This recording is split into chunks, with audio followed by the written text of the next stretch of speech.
we got to get away from this. And part of that means you might have to just put your fucking phone down. 7 minutes in an ice bath gives you the exact same high as it would from doing a line of cocaine. Really? Because how embarrassing would that be? Like, you set up this whole thing and no one comes to your gangbang. You're like, right, I guess put my clothes back on.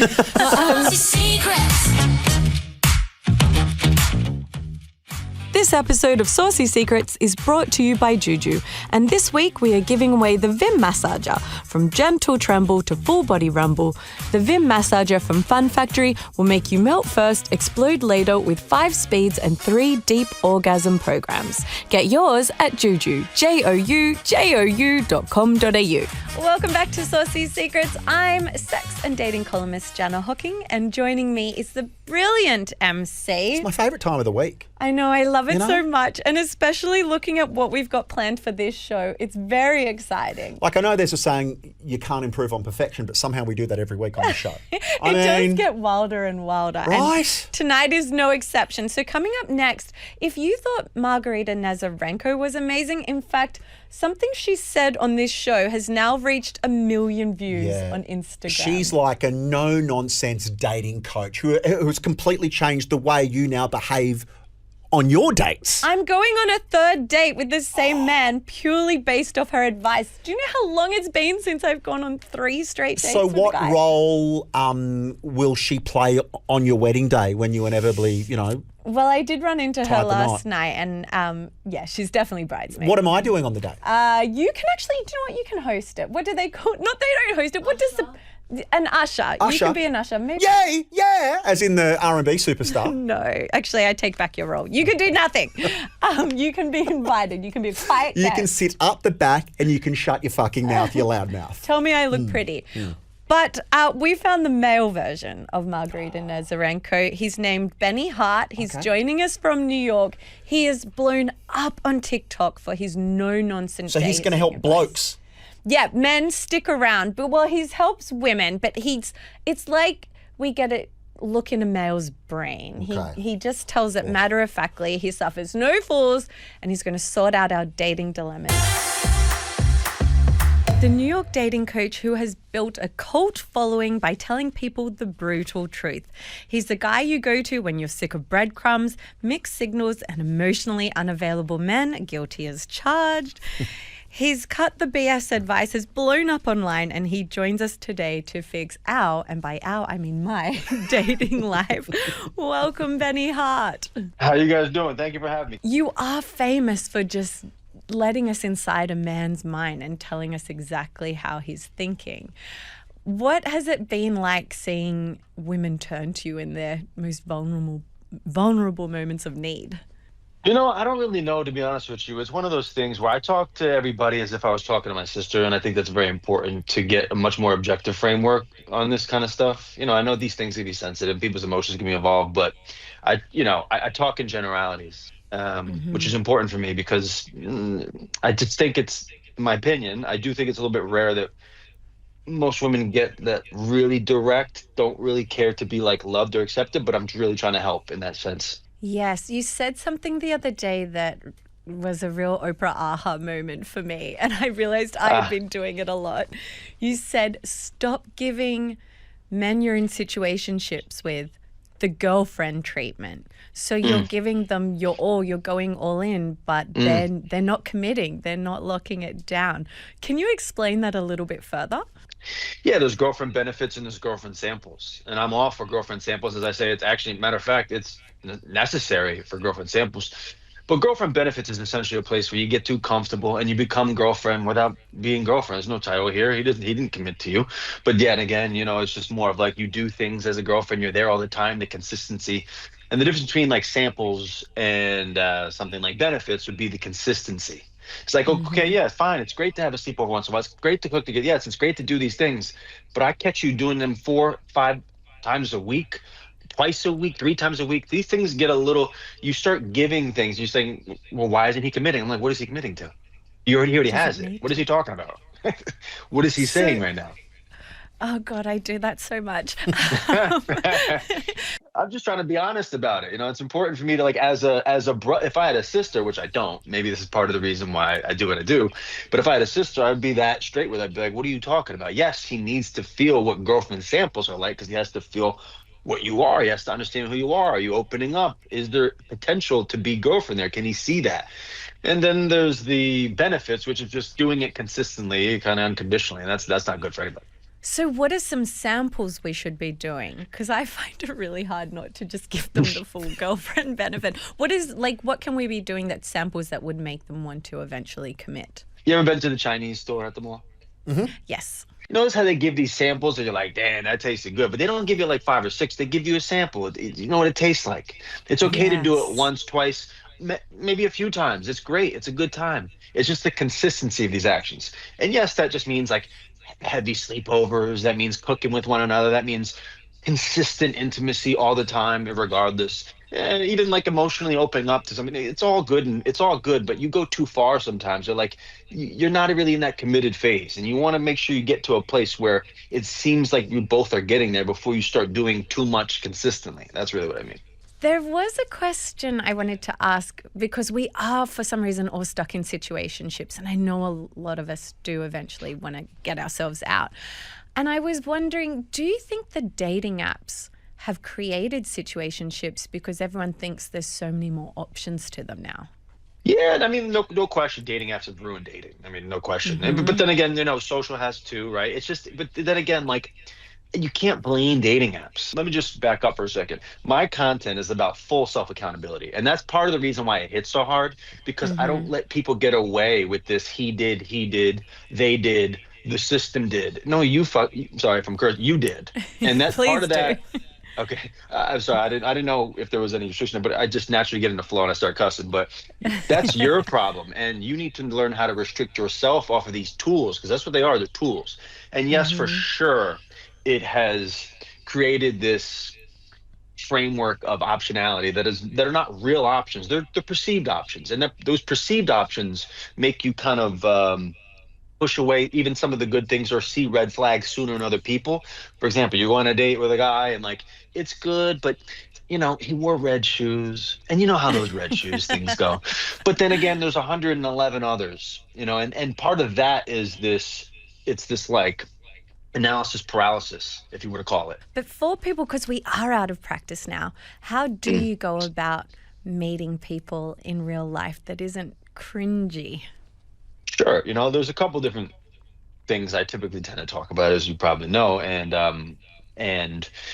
one is there's product and there's marketing, and I try to break it down. See, like some of my content, I try to break it down to make it as simple as possible. People understand product and marketing, and then there's product, which is you, like how you carry yourself, how you present yourself. Are you walking around with RBF everywhere? Does that really help you? And that's the product. Then the marketing is figuring out where are my customers going. There's the everyday stuff, right? On your path. There's on the way to work. There's the coffee shops. Those are things that are in your path. And I think people should be open. I really, truly do. I think people should be open there. But there's the other part of the conversation is where is my target audience going and how do I place myself around them? And I came up with an acronym called PES. It's very easy. It's proximity, eye contact, smile. It's like the essentials of flirting. And I just think we've gotten away from that because we've been so, in some ways, isolated from society with these platforms have done, and not them per se, but the way people use them, that it's created a place where even the smallest little thing, guys, I promise you, even people are afraid to look at one another. Mind blowing to me. And it's just like the fear that's associated with, well, what comes next? What if they don't? What if they don't? There's all these what ifs. And we gotta get away from this. And part of that means you might have to just put your fucking phone down because people are just too addicted. And when you get all your information from a stream and a feed in the algorithm, it's comforting because it's reassuring, because it's very self-empowering when most of the stuff in the feed, makes you feel better about your position, but that doesn't actually help you. But okay, so what else I think you're saying is like, okay, you want to meet people in real life with your same interests. So start going to things that you're interested in, and that's where you'll meet them. So like everyone in New York at the moment, and it's slowly catching on here, are into pickleball. So you should be going, like making yourself go out to events like that or running clubs or things. Would that be correct? Yeah, like listen, that's a part of it, right? which is a good one. If you're interested in ballet, I'm sorry to say you're probably not going to go there and find your man. But that's what I mean. Like there has to be, yes, interest at a high level, but also, which not a lot of people like to hear, but you might have to think also about, like, well, where would the kind of guy I want be? Hard sell for some women out here, because they're like, well, no, I shouldn't have to do that. Well, kind of you should, actually, because Yeah. for whatever reason, if you're not getting approached, or if you're not entering relations with the kind of men you want, that's either it's a you problem, or you're not putting yourself in the right position to get approached by these guys. It can't just, the burden of performance can't all be on the men, right? Yes, I agree. The men should be pursuing early stage. He should be doing that, all the things early on. But there is a duty that you have, if you want to get the things you want, to put yourself in position and be open. The difference between being the store being closed and the store being open. If a guy's walk, if you see a close sign, no guy's gonna want to touch the close sign. He's just gonna leave. It Get just rid of that is. resting bitch face that you've got, And and maybe smile. listen, I would hear someone say, "Well, I can't control it." I say, "Well, yeah, you can, actually. You can. Yeah, You can control you it. can. It is controllable to some extent. I'm not saying smile at everybody. There's a difference between having your face being purposely get the fuck away from me, and being I'm delayed. I'm a delight, and I'm enjoying my day. It's just a difference. Oh God, it's so true. Okay, we're gonna have to check our faces. And now, on the purpose of taking accountability, I will admit that I am horribly drawn to emotionally unavailable men. This is common for me. This is common for my friends. It's the guys who adore us. We never adore them. What's your best advice for women? Because you must see it a lot. All of us being drawn to these men who just are Peter Pans and are telling us that they're not ready for a relationship, but we keep going for them. How do we break that cycle? Well, women like to chase. We I know it's really not do. unpopular, but it just is what it is, right? There's something about the unavailable guy which really demonstrates in the subconscious that you're not his main priority, and he has potentially other options. And that in itself is an attraction trigger that probably stems centuries, for a variety of reasons, that go back to this place of, I see that as potentially the best that I could get. And if the guy makes me all about him, you have to ask yourself, is this the best you can get? And many girls have this happen to them. I talk with them about this all the time. Whereas the guys that are the good guys, and all the guys that are putting in work, they kind of get sick of it. They kind of say, "Oh, why is he?" They always say, well, I want him to put me on the pedestal and make me the prize. But then when they do, this is what happens all the time, almost, Yes. almost. And there's part of it, and I hate to put it this way, but there's part of it that when he's not doing that, there's a lot of mystery to him, and mystery is a big attraction trigger. And that's not popular to say, but it's not about what women say they want. It's just about how they react to things most of the time. And I get it. It's popular to say, I want the guy to treat me like a queen and do the most. But all the guys that have been through that phase and that got out of that phase know that doesn't work. Yes, it's so true. Now, one of the reasons I started writing about dating was because I was going through the worst heartbreak of my life, and I jumped online. This was before TikTok and Instagram really took off. I know I look 20, but I'm not. And I just couldn't find any good advice for how to fix heartbreak, how to stop feeling like I'm the only person in the world going through this. What are your best tips for someone who has perhaps been dumped, or their situationship has called it off, or they're just in the midst of absolute heartbreak? What are your tips to getting over it? First off, this is not an easy thing to get over, and nobody should feel bad for feeling this way. And that's just me being blunt and honest, because heartbreak is fucking hard. It's really Yeah. difficult on all fronts for most people at most times. So there's nothing to feel ashamed about that. I'm somebody who's much more on the side of, like, you kind of have to just like embrace the break for just a bit. I know it's painful, I know it hurts, but you kind of have to just take it in. Take it in, the problems that were associated with it. Take in all the heartbreak and the pain that's associated with it, just for the moment, because it's necessary. It's just a part of it. You can't really ignore it. My advice is always take it in.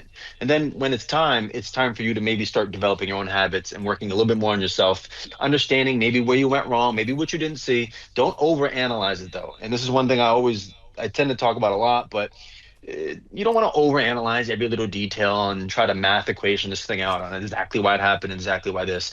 sometimes things happen. Sometimes people meet other people. Sometimes people are in different phases of life. Sometimes it's not just about what you did to control that controlled the variables on why this ended. Sometimes it had nothing to do with you. Sometimes it had to do with them in the first place. So Yeah. take a little bit of that burden off of you. Understand the pressure that's associated with it, but start focusing a little bit more on yourself and things you like doing. This will pass, like many things. Not time doesn't heal all wounds, but it heals most. And sometimes you need to have time and a little bit of personal development, a little bit of focus on yourself, whether that's the gym, whether that's the food, whether that's being around good friends, whether that's developing new hobbies, whether that's a variety of things that is going to help you get past this process. And more importantly, take up some time in your day. Don't get bored with it because you'll sit around moping and storytelling about it. Some of these might be personal ones, but I wanted to run some red flag, green flag questions with you because they're getting very confusing. And I'm not great at picking up red flags until about a month in, and then I go, thank God, because this will make for a great article. But that's my sunny side of looking at it. So there's a real chance that these red or green flag scenarios could be from your dating Listen. history. Who knows? Most of them are mine, I'll be honest. So the first one is red flag or green flag. They're amazing in person but bland in text. This is a hard one because I have to have some context, but I'm going to say, I'll give it a red just because. It just really depends, right? And if you want me to elaborate, I can. If you want me to say yes or no, I'll tell that Yeah, too. elaborate. No, elaborate. Yeah, okay. So elaborate is, yes, it could be a red flag. It just depends on the person's communication style. And when we say bland, is it like once a week? Definitely bland, very red. If it's just like, okay, once or twice a day they check in because of that. And it depends what people's needs are. Some people are like addicted to constant interaction, and some people are like, I'm okay with it, and we could just develop it slowly. So I think it just depends. But overall, if it's bland, I'll just give it a red.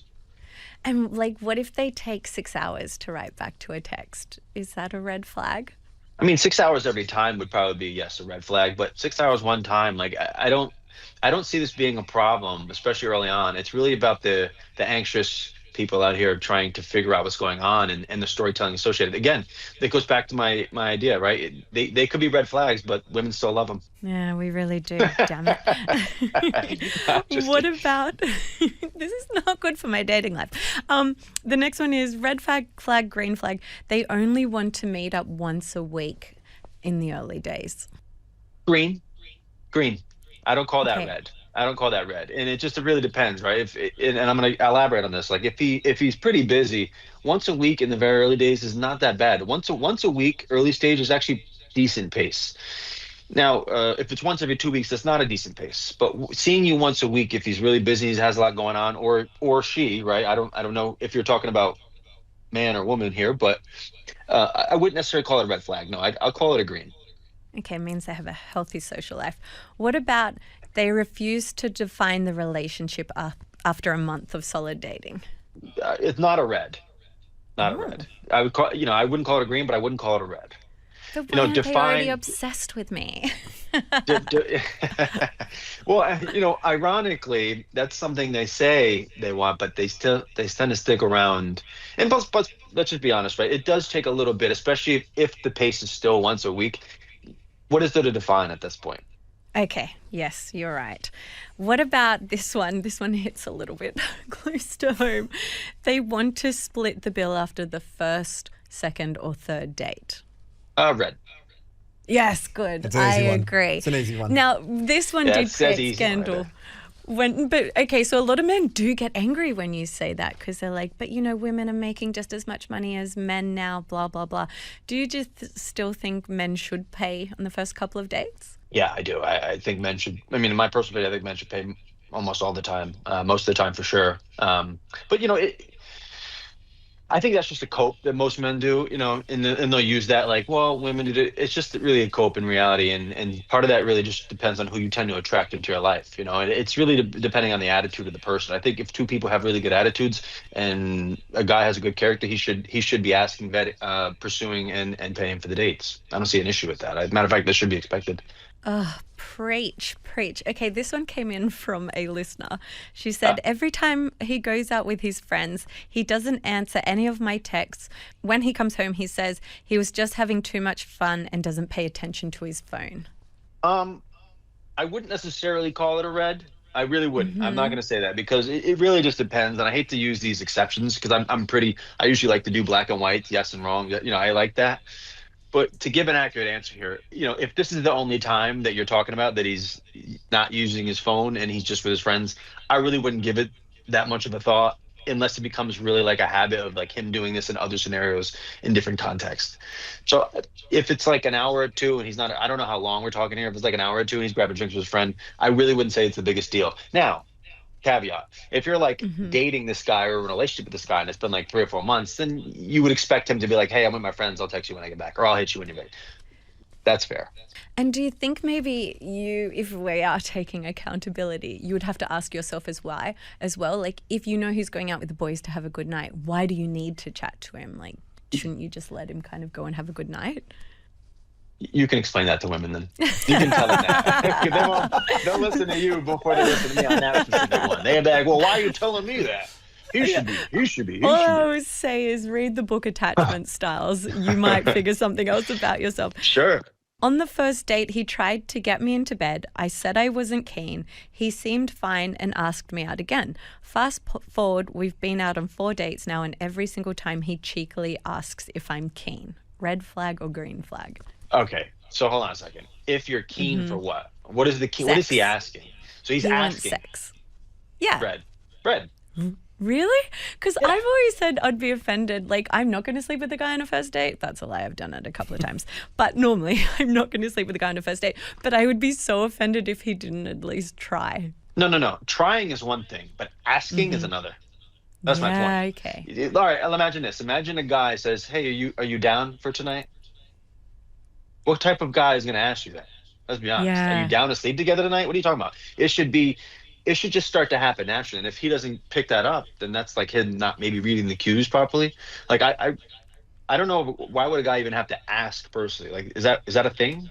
I don't know. It's such an ick. It's so gross. It means he's got It's no weird. style. Yeah, it's like weird. It's like you have no like real like suave. You can't like understand the social dynamic here enough to make the call for yourself. I don't know. I feel like that's why I say red, is because yes, it's okay that he's pursuing that, because most guys are looking for some kind of physical intimacy, but not necessarily just that. But it's okay for him to pursue that, but if he's asking for it, that's a flag. That's just red, straight up. Yeah, and he's just thirsty. Oh my God, I feel like we could ask you a million more questions. Do you feel better or worse about your dating life worse. right now? Worse? Okay, good. Look, if people want to find you, if people are asked after your help, if there are more Aussies that want to join the queue, what's the best way for them to go about it? Yeah, absolutely. Benny Inc. on Instagram and TikTok. BNNYINC. Highly recommend. He's brilliant. You're leaving with more questions and answers when it comes to your dating life, but hey, we're doing our best. Have some tough chats with a few men after this. Benny Hart, thank you for coming on Saucy Secrets. We appreciate it. Thank you, Benny. Thank you so much. Thank you so much. Look, one of our favourite things we do on this show is getting your saucy secrets. And there's a couple of ways you can get them to us. You can jump on the iHeart app, use the microphone feature, or you could just, swing by the Saucy Secret Studios. Yeah, slide into my DMs, however you want to get them to us. But joining us today is Alessandra Mayalo. I said that right? Yes, I get so much anxiety. Jana's great at everything except names. It's a hard one. It's okay. Okay, thank you. That's fine. With the cringiest, most horrible dating story that I would die if ever happened to me. So what's your saucy secret? I think I had one of the worst dates of my life, where I was surprised to meet someone's family on the third date. And I had no idea. How does that happen? Talk us through it. I don't know. Like, if I knew, I would tell you. So how many members of the family? Are we talking immediate, sibling? Were there aunties, uncles? There were 2 siblings, 2 girlfriends, mum. Okay, and so then him. Let's go back to the start. So you think you're going on a third date? Yep. What were your plans? What did he tell you? Yep. So plans were we were going to go see Michael Jackson the musical. And I was like, that's fun. Great that's third right date. Up my alley. Yeah. And then before that, he's like, we'll go to dinner beforehand. I can't have you going to the theatre on an empty stomach. And I'm like, perfect. Consider it. At this stage. So then, the day of, he's messaging me and he's like, there'll be a few extra people there, so it'll be fun. You'll have a good time. Okay, And I'm sure. like, what do you mean there's extra people there? I thought this was just a date, like for you and me. Like who is, like, is this a work thing? Yeah. Like what is this? And he was just being really coy. Like he wasn't giving me answers. And I was like, this is odd, but maybe, like, he wasn't a big texter. So I was like, maybe it's not that big a deal. I'll just let it go. And up until this point, you thought he's a cool dude. The first 2 dates have gone okay. Yeah, so they've gone well. Like, you know, he was like the spontaneous type. So I was like, okay, I think this is just him. Like, just roll with it. And so, yeah, he's like being really coy about it. And then I get there and I'm like, I still didn't know who these people were. He still didn't like say, oh, this is my mum. He was just like, oh, that's so-and-so. You know, go and introduce yourself. Mind you, he told me to speak to them in Italian to like play a prank. And I was like, I don't know these people. Like at this point, I'm thinking like, this is so uncomfortable. I don't know the people. You're asking me to speak to them in Italian. So it was just like. Did they speak Italian? The mother spoke Italian. Okay. So he's like, go in. There's one person in there who speaks Italian. Let's play a joke and pretend that you only speak Italian. And I've brought someone to dinner in the theatre to speak Italian. Oh. And I'm like, what? No, I'm not doing that. I'm not doing that. He's like, do it. I'm like, no. So we walk in. Okay. And there I am starting to speak Italian at the dinner table. And I'm like, It's giving me And anxiety. you don't know who these people are I either. don't know who these people are. Are you looking for hidden cameras going, is this some part of some crazy TV show I'm or an just elaborate like, prank? At what or stage is he going to say, like, this is so-and-so, these are my colleagues from work, this is Yeah. my family? Like, he just didn't. So he didn't just say kind of anything. sat back and He was really watching did. you. Yeah, he speak didn't Italian. I don't even think he introduced me. I was like, which one am I speaking Italian to? And he's like, it's that one there. Okay. So then I just went over and I was like, ciao, mi chiamo Alessandra. I'm talking in Italian. I'm honestly so nervous. Like already putting that on. Yeah.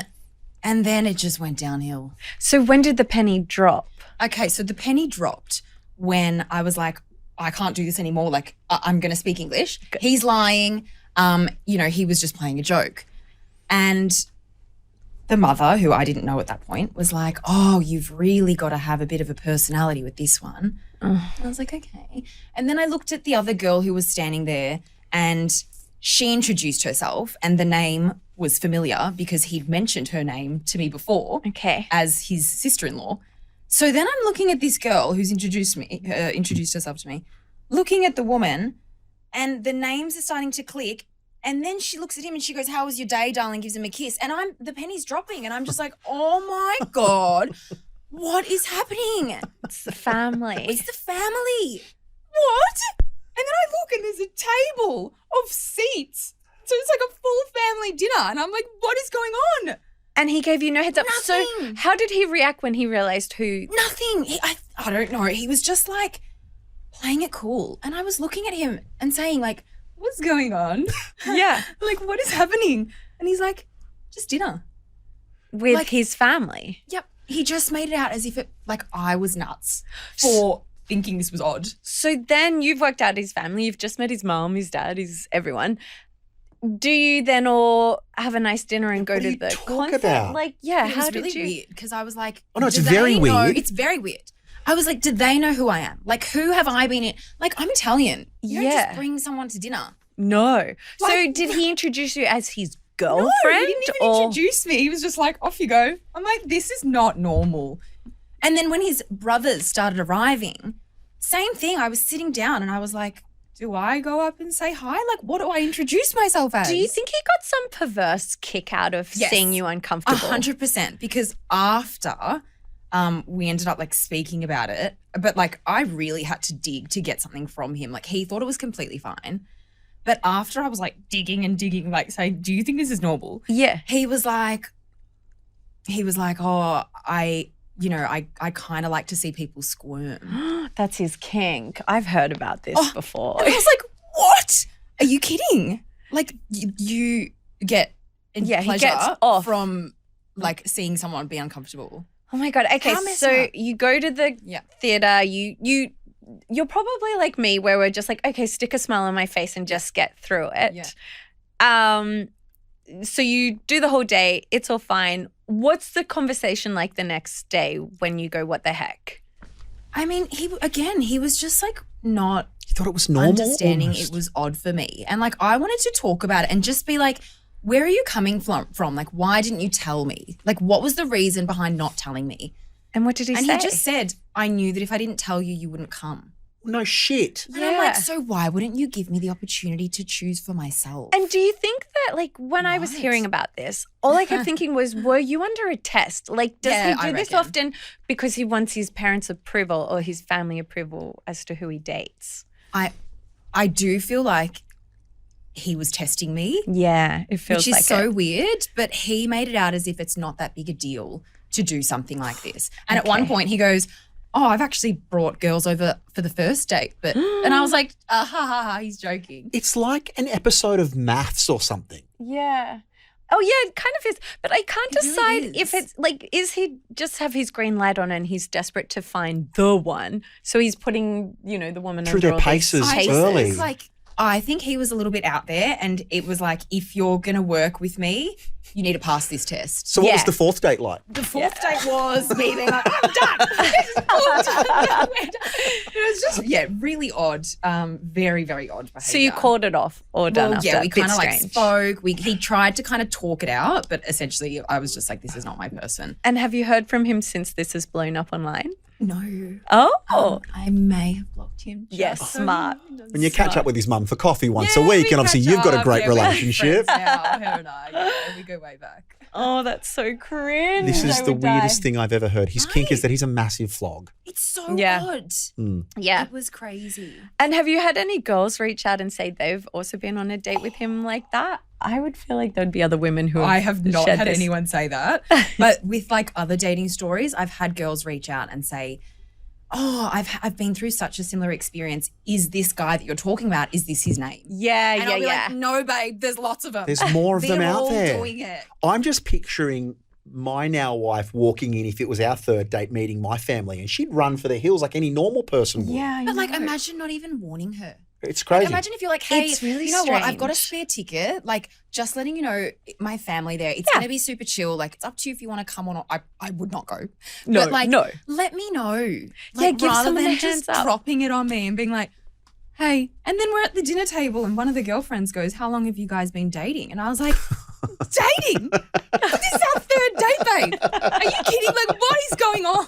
So if you had your time again, Oh my God. how would you react differently? Like, what would you do? I had a few people commenting on the video saying, like, why didn't you just get up and leave? Yeah, because we're polite. Yeah, power to you for sticking it out. Yeah. Did you at least enjoy the musical? I actually did. Well, that's and the okay. dinner was nice. They were lovely people. They were actually really cool. So I was like, you know what? If this goes well, this could be a really great way to just have met Hilarious. the fam, right? Hilarious. But I was like, no, it's not right for me.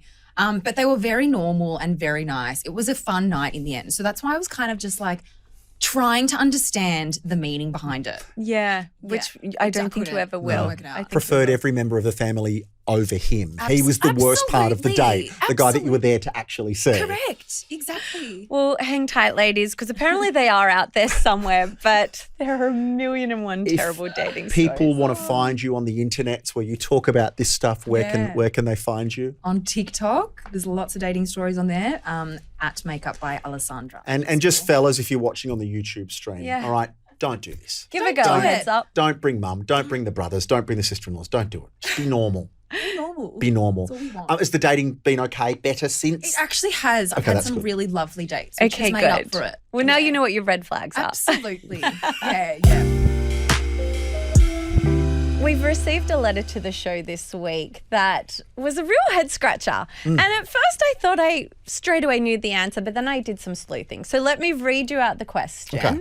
And you might be surprised by my answer. All right. So they wrote in, Dear Saucy Secrets, last weekend I was unpacking my husband's gym bag when I found a packet of Viagra. We've recently reignited our sex life after I had our first child, and to be honest, the sex has been great lately. Okay. Brilliant. When I confronted him, he swore it wasn't because of me. Apparently, he said everyone at the gym uses it for performance enhancement. Sorry? But I'm worried he's not attracted to me as he was just before I had his child. He's 38, fit, healthy, and to my knowledge, he has never had erection problems. I'm so confused. Is this a new male trend I've missed, or am I dating someone who secretly can't get it up without help? Signed, Viagra Wag. now. Because my thought instantly went, does she think he's cheating? But no, that makes sense. She's like, does he now need help to sleep with me because things have changed in our relationship? Well, when she said she found it in his gym bag, I was a bit like, oh, he's having an affair with what's he someone doing at at the the gym? For sure. And so straight away I was like, I mean, points for being creative coming up with that topic. But then I did a bit of sleuthing and I asked around my gym buddies. Oh, it's weird. I didn't get that text message. Why didn't you Yes, ask me about sorry. my workouts at the gym that I do all the time? What is he lifting dumbbells with his dick? Well, the weird thing is it actually is a trend. It's real. Men are taking Viagra before they go to the gym because they say it boosts blood flow and it gives you a better pump. So honestly, there are men in the gyms around us right now microdosing Viagra. We're not suggesting look at their crutches in the gym, but you might be able couldn't to spot help them it. pumping the iron. I couldn't help but laugh because all I did keep thinking was like all these men with like hard-ons doing workouts. So inappropriate. It will like make you end up in HR. But it really is happening. Okay. The problem is when you look into it, and scientists and doctors have had to look into it because so many gym bros are taking Viagra at the gym, it doesn't do anything for your health. Okay. In fact, it actually, if you mix it with a pre-workout or booze, because a lot of men do take it on a night out for stamina. I thought you were going to say people are also getting drunk before working. Like, what is happening in gyms these days? No, it's happening in nightclubs as well. People are taking it for stamina for all night. It's actually really dangerous because it like ruins your blood pressure. People are having heart attacks from taking it when they really don't need it. So men, stop taking Viagra for the gym. And if I was her, I wouldn't be taking it personally. He's just caught up in a phase. Do you know what does actually work? Ice baths. Ice baths will give you the exact same boost, the exact same stamina. I thought I was thinking about getting it up, and I'm like, is it an ice bath going to do the opposite to help you get an erection? No. For You the don't gym. need it. For the gym. For the gym. For the gym. Also, I found out something interesting the other day. Did you know that an ice bath, 7 minutes in an ice bath gives you the exact same high as it would from doing a line of cocaine? Really? But the difference is, this is true, this is science, guys. The line of cocaine will apparently only last half an hour, but the benefits from the high of an ice bath will last you 7 hours. That's why there are all these ice bath challenges popping up in Bondi. It makes complete sense. Who said this wasn't an educational show? Cost of living is real Hey? and an ice bath is free. So put down the Viagra men at the gym. Stop using it. It's actually really bad for your health. There you go. And lady, no, you have nothing to worry about. He just wants bigger muscles. All right, saucy secret sharers. Today's guest is an OnlyFans queen who has absolutely no filter and has seen more behind closed doors than most of us could ever dream of. She's bold, she's candid, and she's living her unique truth. Please welcome Lilly Phillips. Oh my God, I love that introduction. I need that everywhere I go. Listen, I'll be your hype queen because we are so excited to have you here. I'm so excited to be here. It's a very long journey from the UK. Thankfully, unlike Bonnie Blue, you're allowed in the country. Yes. Thankfully, they let me in. They- So I'm very happy to be here. I mean, I always love to know with OnlyFans success stories, how did you get into the industry? And more importantly, how did you make it a success? Because we keep hearing about all these women leaving uni or college. Because to everyone just start. assumes if you go on OnlyFans, Yes. you're going to be a millionaire Yeah. and you're buying your parents' houses. But for the most 100%. part, But that's not the truth. And we keep Yeah. hearing all these women who are only making like $50 Yeah. a month. So how did you turn it into a really profitable business? That's really not the case. And I love to warn people about it because I don't want people to just drop everything. And, you know, they get this social stigma and now they can't have a job for like $100 a month on OnlyFans. It's just not worth it.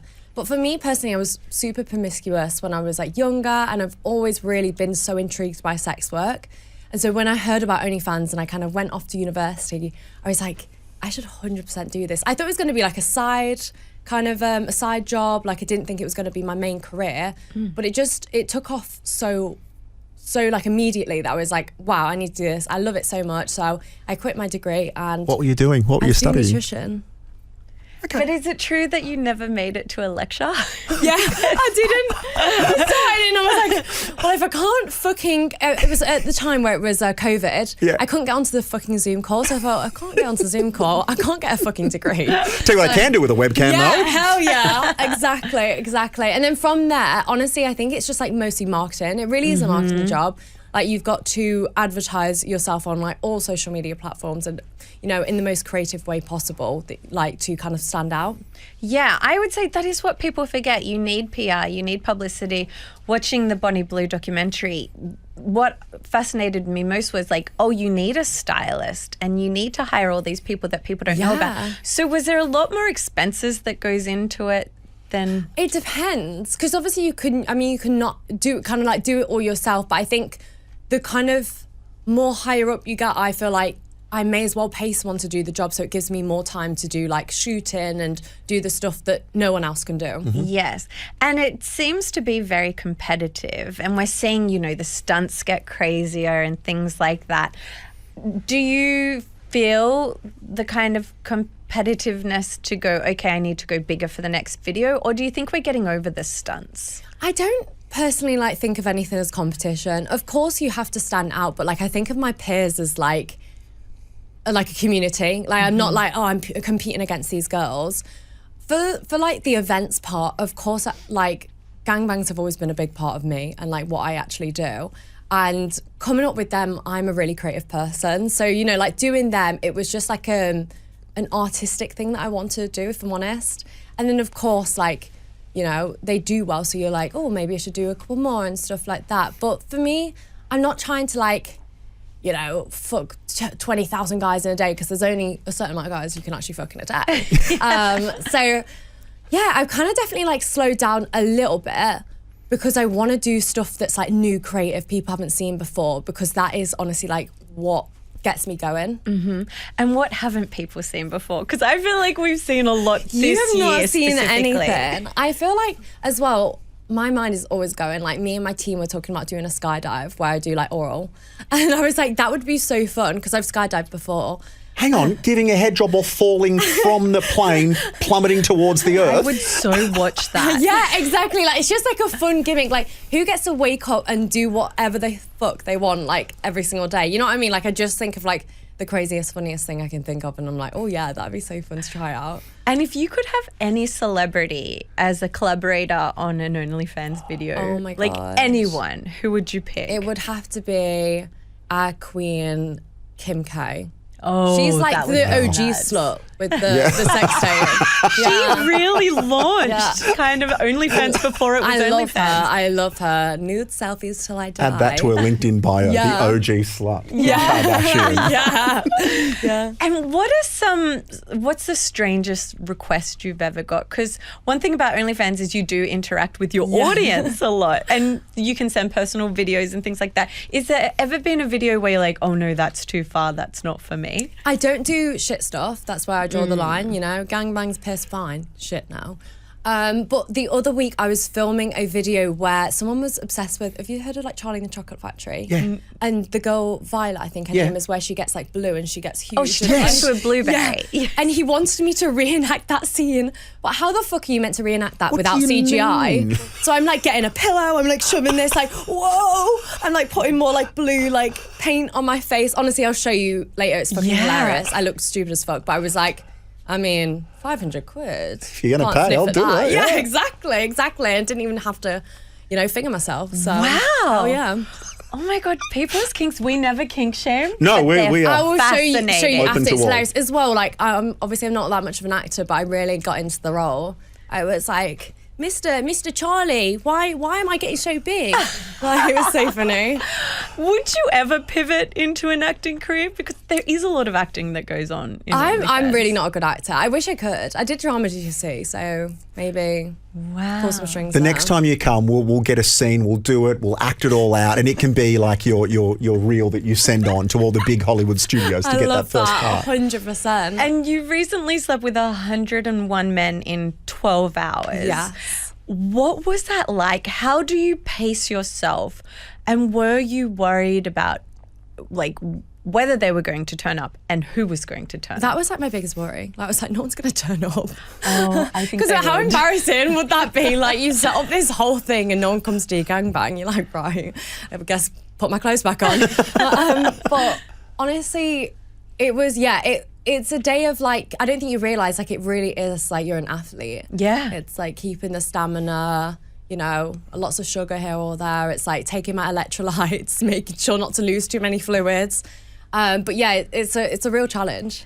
And we've had Annie Knight on, and we've had Bonnie Blue on. I was with her this morning. She's just the sweetest. They're the best. But they both, when they've done stunts like that, there was things that surprised them, like the fluffer.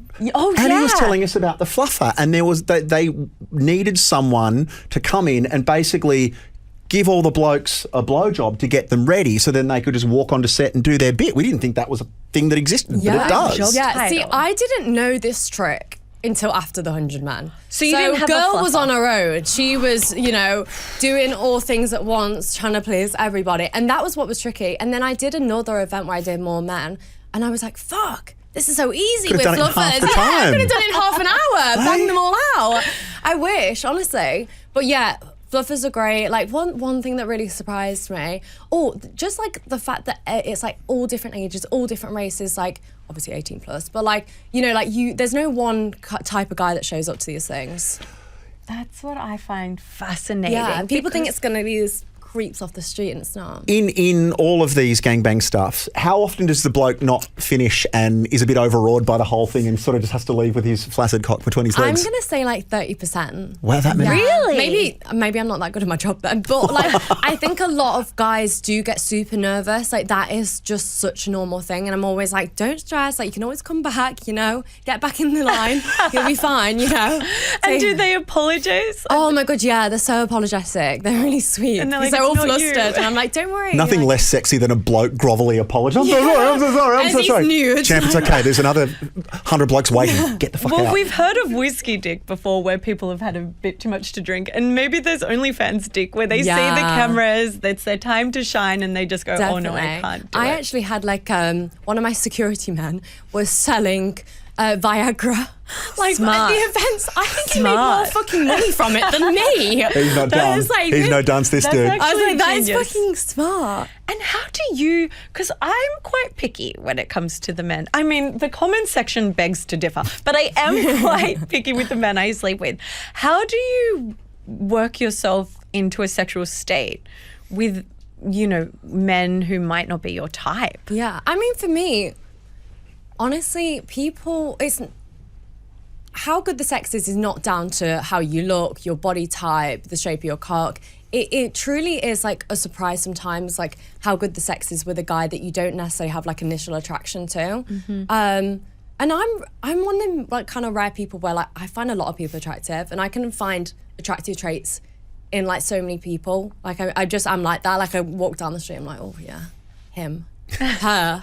Like, you know what I mean? Like, I have a friend and she's like, oh God, like, how do you fancy all these people? But I do just have attraction to a lot of people. Have you seen any of these blokes before they walk into the room? Like, are you there casting them, or is it like it's like a lucky dip? You don't know what's going to come through that door. We don't know what's going to come through the door. But a lot of the guys are like returners. They're locals. They Yeah, you like, are good at your job. yeah. They should need like a loyalty card or something like that. So they think you're kind of going steady. Yeah. Yeah. You're in a relationship with all these people and you don't even realise. Exactly. But have you had any scary incidents with stalkers? Because they are quite passionate, these people. Yeah, I mean, I've had a little bit of scary incidents like on my OnlyFans where I've had people being stalkers, but we've gladly managed to get them blocked.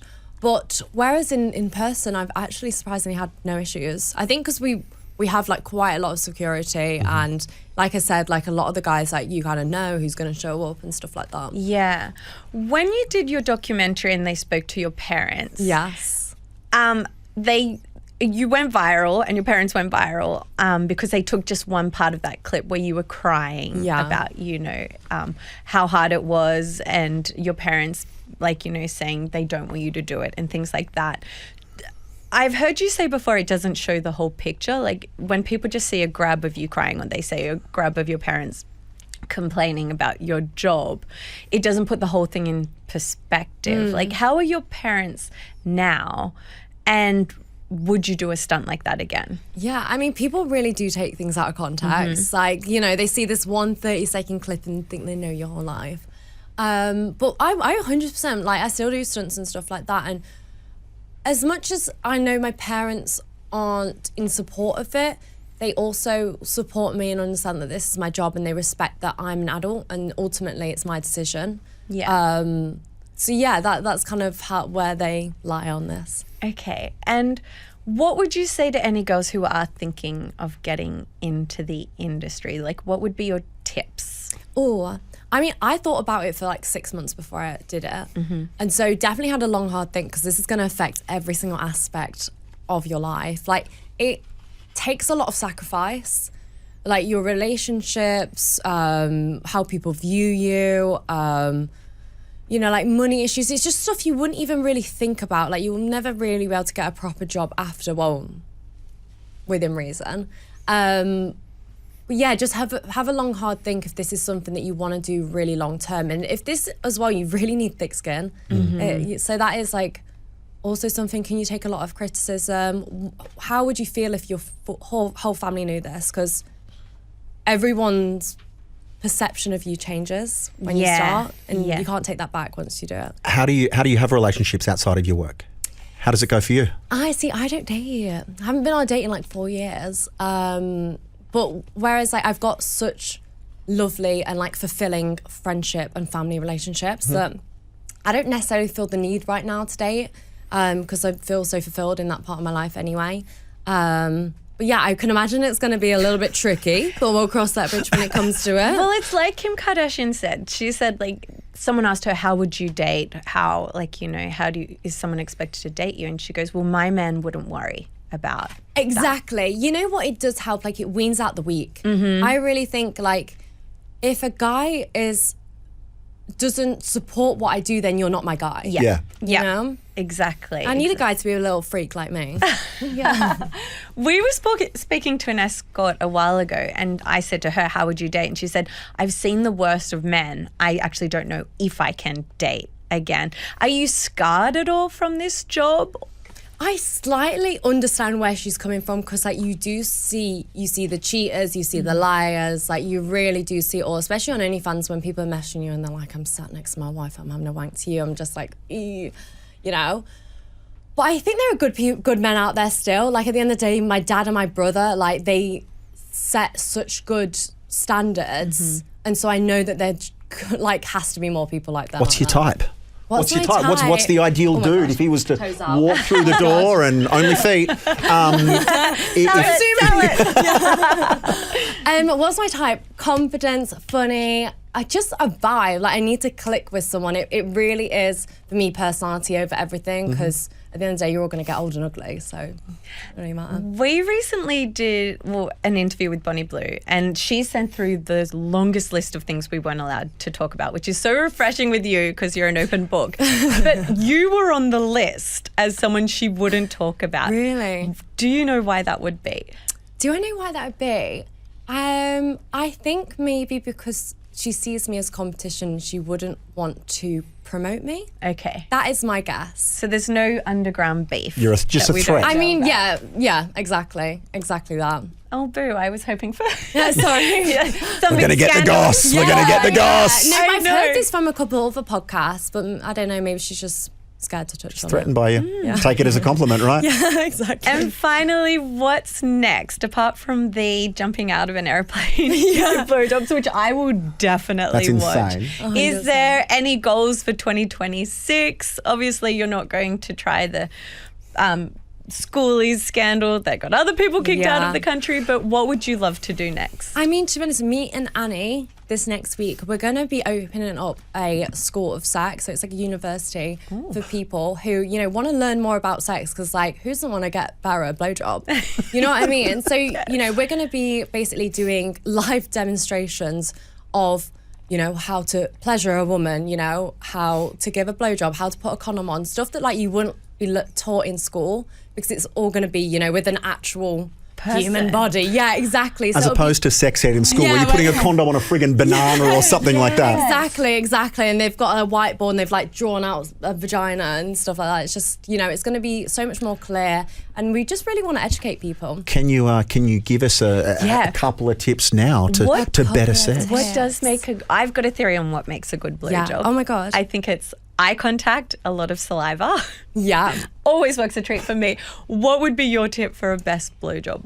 Communication. The first thing I do is like ask the person like, what is it you like? You know, you prefer me like focusing on the tip or more of like a, you know, deep throater? Do you like me to touch your balls? You know, do you want me to go near your butt or anything like that? So just like communication helps those, and then you can kind of judge on the person and what they answer. But I kind of agree, like a good sloppy, you know, blowjob with hands seems like a winner. Go wrong. Exactly. You can't go wrong.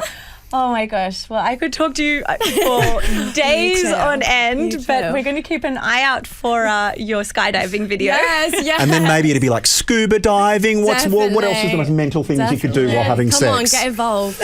Yeah. No, I'm out of ideas already. That's why you do this and I don't. Yeah, I'm the boring one. We need to wind this up because I'm desperate to see the Willy Wonka video. Oh my God, yes. Give it to me. I want it now.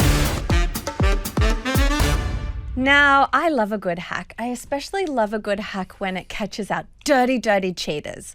And we've discovered one tonight that is surprisingly easy. Yeah, because like normally cheaters go to great lengths to cover their tracks and make it really difficult to get discovered. But this is like just a couple of buttons and bang! Yes, it's super easy.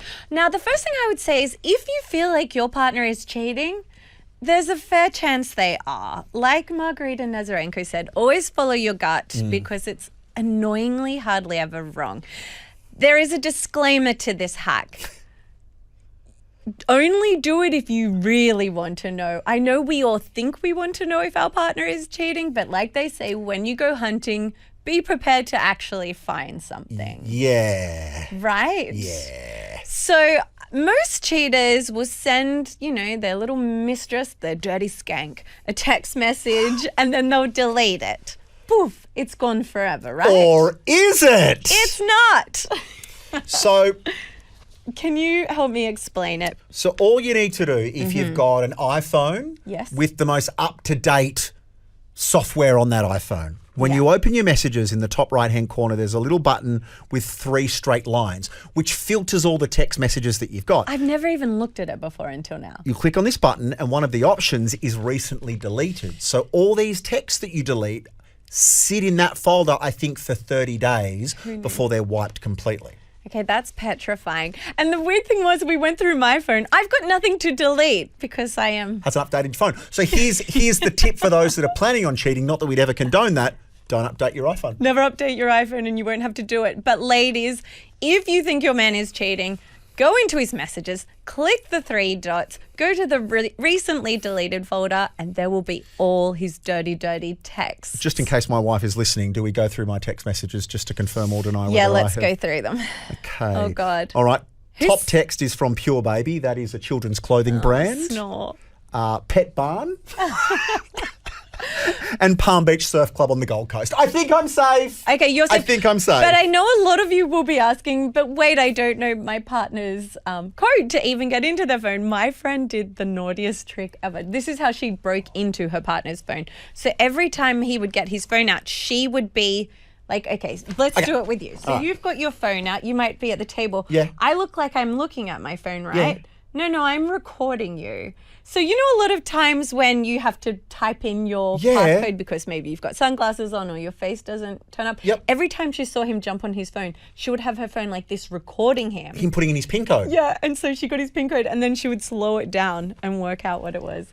Now, Could you bust into your partner's phone if you printed out a big picture of their face? Would that work on the facial recognition? no, I've tried that. Oh, yeah. No, that doesn't work either. And I've also tried it when they're sleeping as well. That doesn't work You're holding either. it up to their face while they're in bed, trying to pry their eyes open so it can see the eyeballs. But men are also simple creatures, so also try 1, 2, 3, 4 or their birthday. That usually works. Generally works. We don't suggest you do this. We're just letting you know. But hey, how you whatever could if you wanted need to do to either confirm or put your suspicions at ease, that is completely up to you. But yes, we've finished another show. Who knows what next week will bring? It will be naughty. It will be one for headphones. Don't listen in the car with kids.